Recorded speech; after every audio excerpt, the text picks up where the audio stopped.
Hello guys, today we have a $600 gaming PC build. This is a AMD solution for those of you on a budget that can't quite afford the Intel solutions. First we would have the Athlon X4 860K, runs at 3.7 gigahertz stock, is overclockable, low wattage at 95 watts and a 4 megabyte L2 cache.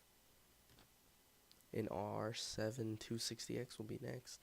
This will give you strong frame rates at 1080p at low settings.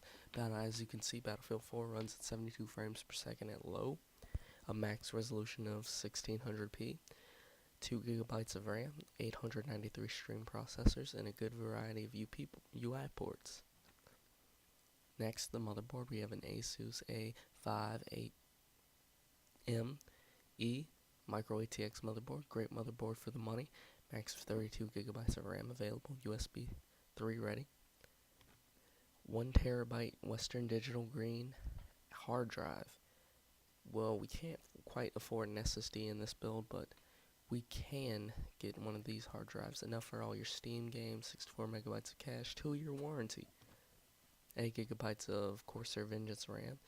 It's basically the basic stuff I will put in all the builds today, not the super cheap builds, but kind of in the middle.